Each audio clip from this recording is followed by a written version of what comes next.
2017년 한 해 동안 우리 교회의 활동을 결산하는 순서입니다.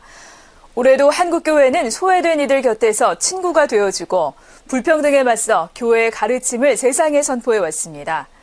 지난 1년 동안 한국교회가 세상 속의 교회로서 살아온 발자취를 오세택 기자가 정리했습니다. 연초부터 고조된 북핵 실험과 미사일 위기로 한반도 정세는 최악의 전쟁 위기로 치달았습니다. 전쟁 불사를 외치는 북미 간 말폭탄 속에서 한국교회는 평화를 위한 기도운동으로 대응했습니다. 민족 화해를 지향으로 기도 앱을 만들기도 했고 매일 저녁 9시 한반도 평화를 위해 주목영을 바치는 기도운동도 이어갔습니다. 평화교육과 국제심포지엄을 통해 평화 문화를 조성하는 데도 앞장섰습니다.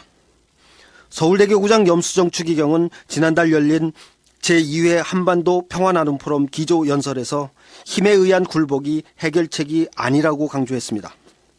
물리적 힘을 동원해 정의를 구현하고 평화를 실현할 수 있다는 생각은 자비와 용서를 강조하신 하느님의 뜻을 어기는 것입니다. 평화를 잃으면 모든 것을 잃게 됩니다. 핵발전소 건설 문제도 큰 현안이었습니다. 지난 10월 원자력발전소 신고리 5, 6호기 공론화위원회를 거친 권고안이 건설 재개로 결정나면서 핵발전에 대한 우려도 커졌습니다. 주교회 의장 김희중 대주교는 핵개발로 인한 유익한 점을 상회하고도 남을 만큼 위험 요소가 더 많다며 다소 불편을 감수하더라도 위험 요소를 줄여나가야 한다는 입장을 분명히 했습니다. 핵발전소 아니고도 우리가 해결할 수 있는 에너지 정책을 친환경적인 정책으로 재생에너지로 나가면 어떨까. 그런 면에서는 우리가 어떤 불편한 어떤 그 삶의 그 영역을 어느 정도는 우리가 감수해야 되지 않겠는가 생각을 합니다. 가난한 이들에 대한 교회 내 관심도 높았습니다. 특히 프란치스코 교황이 지난 11월 19일을 제1차 세계 가난한 이의 날로 선포하고 기념함에 따라 복음적 가난을 묵상하고 가난을 살며 가난한 이들과 함께하는 연대의 길을 성찰하는 자리도 마련됐습니다. 한국교회 빈민사목의 선도적 역할을 해온 서울대교구 빈민사목위원회도 설립 30주년을 맞아 빈민사목위원회 설립 원형을 기억하며 가난한 이들과 함께 사귐과 섬김, 나눔을 이루고 함께 살아가기 위한 실천적 대안을 제시했습니다. 가난한 이와 함께하는 교회의 대표적 사목 모델인 요셉 의원도 지난 9월 설립 30주년을 맞아 기념 행사를 열기도 했습니다.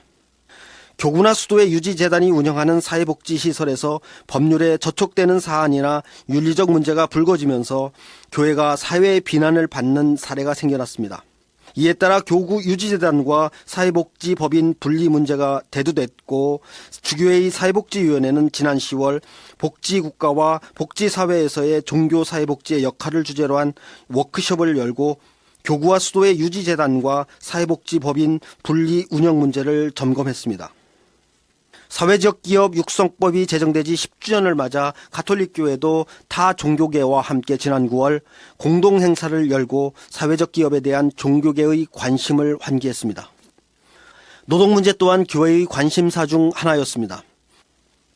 특히 2006년 부당해고를 당한 지 11년째 고래일 측과 힘겨운 사투를 벌이는 KTX 여승무원들의 안타까운 현실에 서울대교구 노동사목위원회도 동참했고 서울대교구장 염수정 추기경도 승무원들을 만나 따뜻한 위로와 격려를 전했습니다.